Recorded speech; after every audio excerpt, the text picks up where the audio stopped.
Most people think confidence is something you feel. It's not. Confidence is something you signal, and right now, without knowing it, you are broadcasting weakness in over 30 different ways every single day. The way you hesitate before you speak, the way you shrink when someone questions you, the way you apologize for taking up space in rooms you have every right to be in. Here's what nobody tells you. The most dangerous person in any room isn't the loudest, it's the stillest. The one who doesn't flinch, the one who holds eye contact 2 seconds longer than feels comfortable, the one who moves like time belongs to them. That kind of confidence doesn't just attract people, it unsettles them. It makes them lean in and back away at the same time. And today, I'm going to show you exactly how to build it, not from the outside in, but from the ground up, from the neurological wiring that controls how every single person in your life perceives you from the moment you walk through a door. There is a man who walks into a room and immediately, without saying a single word, without announcing himself, without doing anything that should logically demand attention, every head turns, not because he is the tallest, not because he is the loudest, not because he is wearing something that catches the eye. They turn because something in their nervous system registers him as significant. Something ancient and automatic inside every person in that room sends a quiet signal that says, "Pay attention to this one." That signal is not triggered by words. It is triggered by stillness. We live in a world that has confused motion with power. We have been conditioned to believe that the person who talks the most, moves the fastest, fills every silence, and never stops performing is the one who is in control. But watch what actually happens in rooms where real power exists. Watch a seasoned negotiator sit across the table from someone desperate to close a deal. Watch a special operations veteran walk into a crowded space. Watch a leader who has genuinely nothing to prove interact with people who are trying to impress him. You will notice something immediately. They are not doing much. And that lack of doing is precisely what makes them devastating. The human brain is a threat detection machine. It has been running that program for 200,000 years.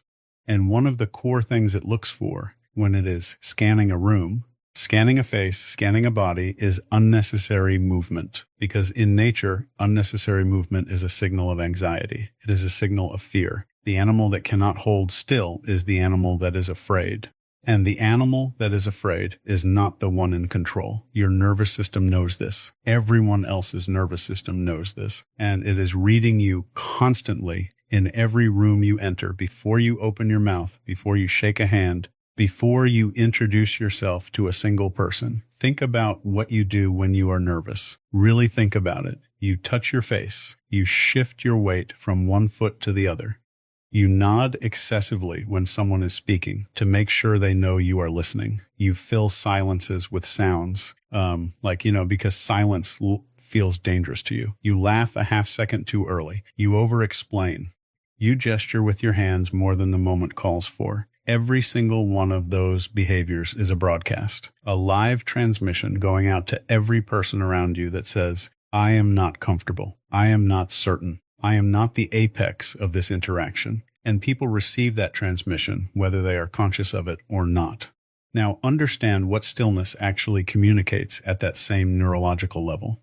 When you do not fidget, you are telling every nervous system in the room that you are not under threat.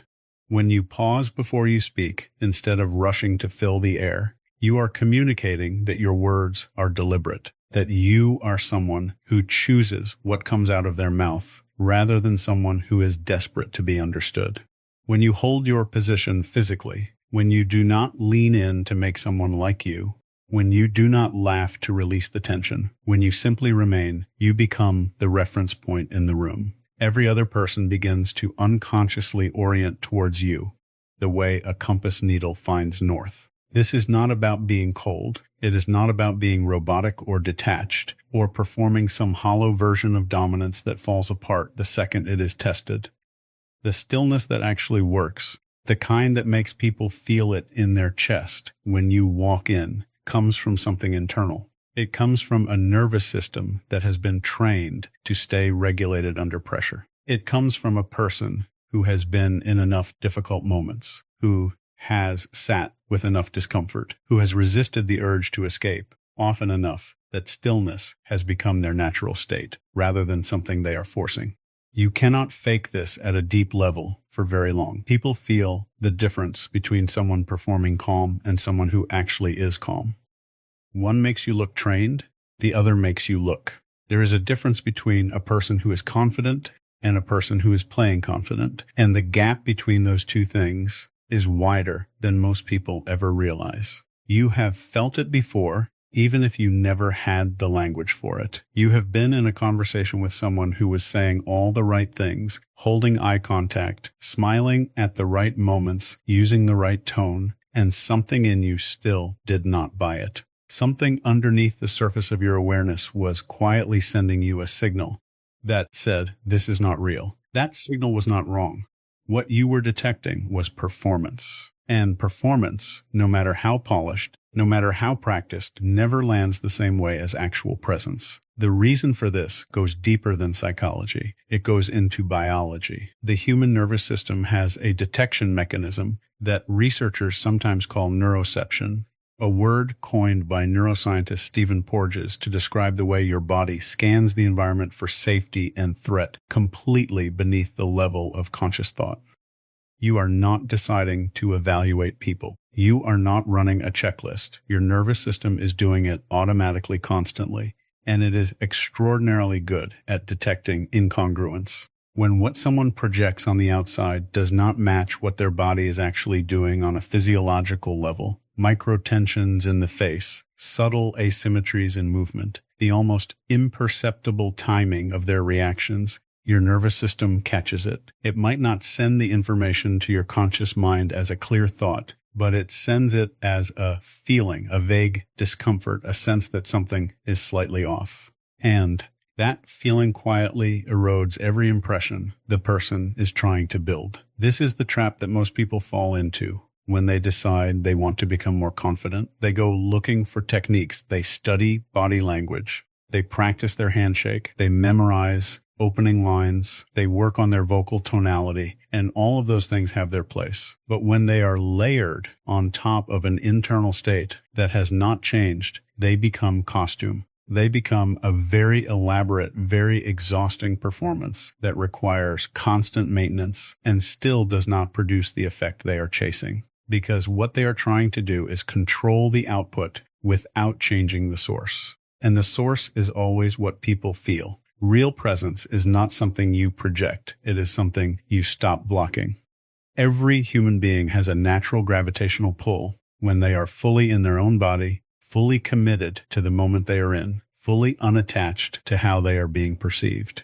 Watch a child who is completely absorbed in something they love. There is no self-consciousness. There is no monitoring. There is no part of their attention split off and watching themselves from the outside to make sure they are coming across correctly. They are just there completely, and you cannot look away from them. That is presence in its purest form.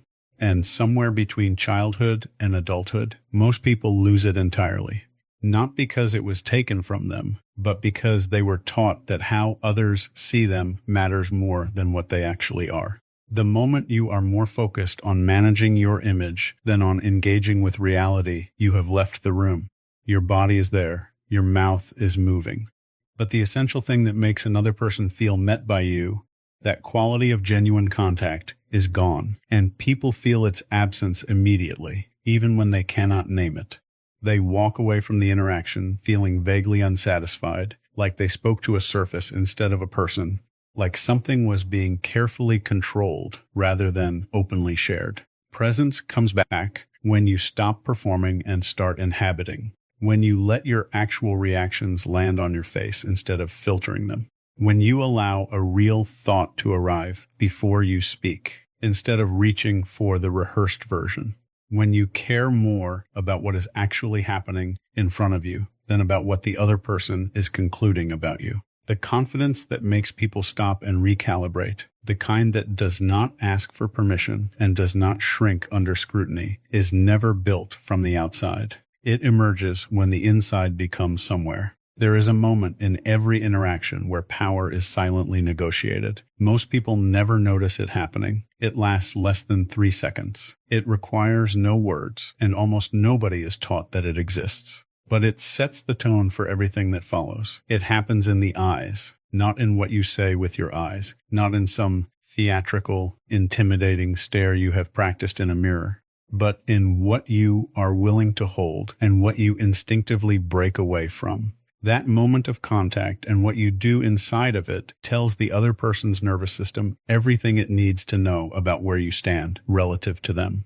Most people break eye contact too soon, and they break it in a specific direction, down, not to the side, not because something genuinely caught their attention, but down. And that downward break is one of the oldest submission signals in primate behavior. Your nervous system already knows this. The person across from you already knows this.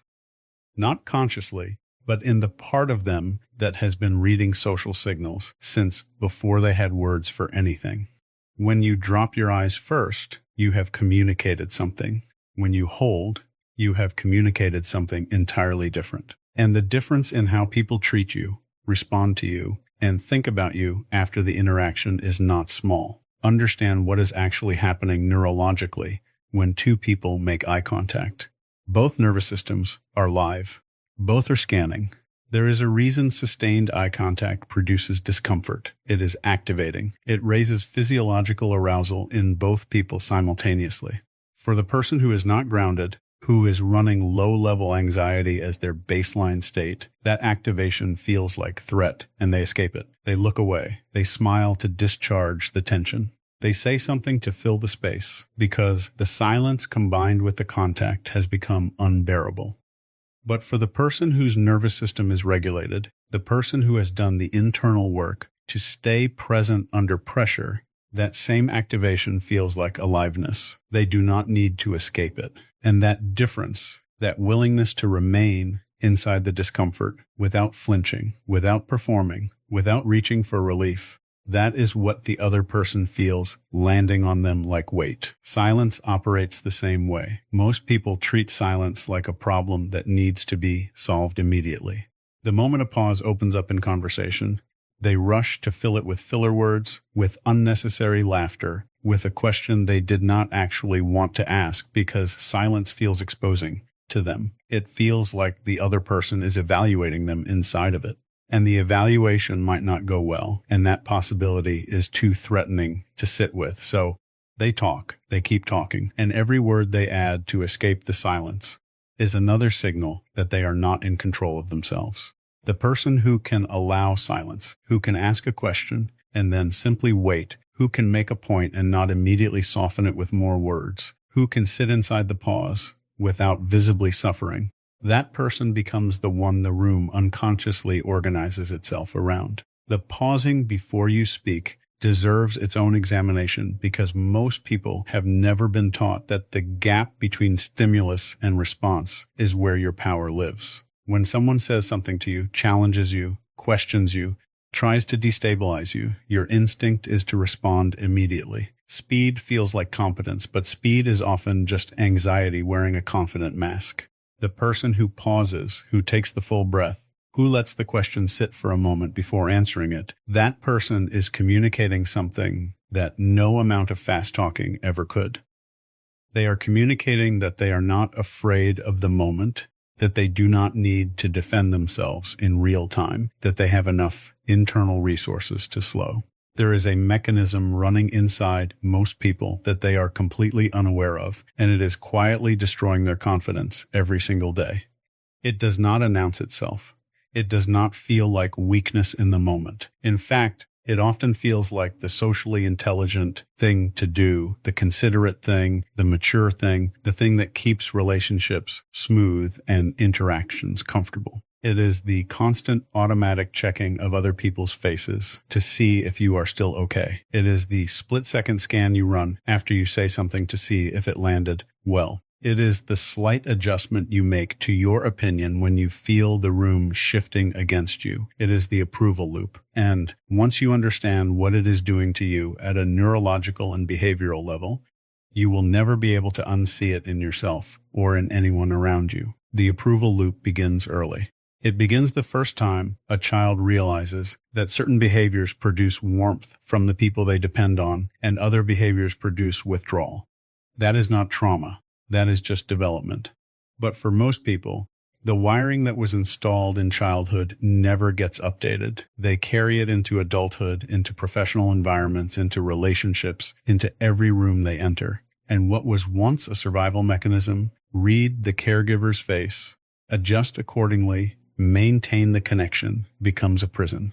Because you cannot be fully yourself and be constantly monitoring whether yourself is acceptable to others at the same time. Those two things are mutually exclusive. The bandwidth does not exist to do both. Watch what the approval loop does to your communication. You start a sentence with a strong position, and then feeling the other person's energy shift slightly, you begin to qualify it. You add, "But I could be wrong," or "That's just my opinion," or "I don't know, maybe." Not because you have received new information that genuinely changed your view, but because you felt disapproval approaching and you moved to intercept it before it arrived. You preemptively softened yourself, and in doing so, you communicated something to the other person's nervous system that you absolutely did not intend to communicate, that your positions are negotiable based on their reaction, that your reality is subject to their approval, that you are at your core more afraid of their discomfort than committed to your own truth. This is why people who live inside the approval loop are paradoxically less likable, not more. Because what human beings are actually drawn to, at a level beneath social politeness and conscious preference, is someone who knows what they think and is not available to be talked out of it by social pressure alone.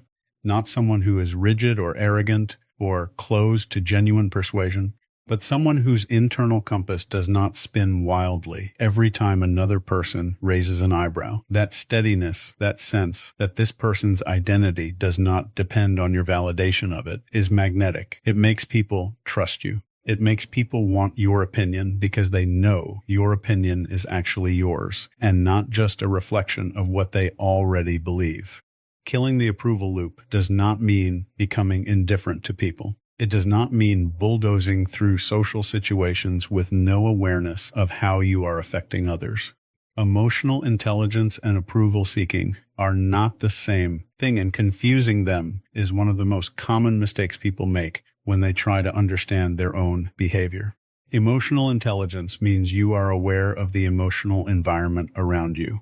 Approval seeking means that environment has the power to alter who you are.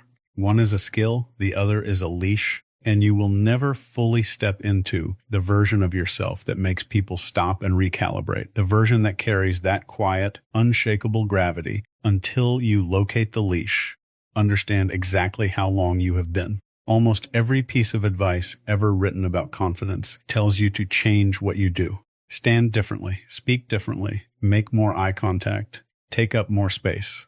And people try these things sometimes with genuine effort and real discipline. And for a while, some of it works. They hold their posture a little longer. They force themselves to pause before speaking. They practice the handshake. But then something happens, a high-pressure moment, a room full of unfamiliar people, a conversation that goes sideways, and everything they built collapses. They revert instantly, completely, as if none of the practice ever happened. And they walk away concluding that confidence just isn't something they are capable of, that they simply are not wired for it, that some people have it and they don't. But that conclusion is wrong. What actually happened is simpler and more important than they realize. They tried to change the output without changing the source. They worked on the behavior without touching the identity underneath it. Identity is not a concept. It is not a story you tell yourself in moments of reflection. It is a live operating system running beneath every decision you make, every reaction you have, every room you walk into. It is the answer your nervous system has already given to the question, "Who am I in this situation?" before your conscious mind has even registered that the question was asked. And behavior flows from that answer automatically, the way water flows downhill. You do not decide to act like yourself. You just do, which means that if the identity running underneath says, "I am someone who needs to be careful, who needs to be liked, who is not quite enough for this room," No amount of behavioral technique applied on top of that identity will hold for long. The foundation is wet. Whatever you build on it will eventually sink. This is why the most profound confidence transformations you will ever witness in a person do not look like gradual improvement. They look like a switch being flipped, because what changed was not a behavior. It was a self-concept. The person stopped identifying as someone who was working on confidence and started inhabiting the identity of someone who simply does not operate from that deficit. And the moment that internal shift happened, the behaviors followed without effort. The stillness arrived naturally. The eye contact stopped being a technique and started being an express.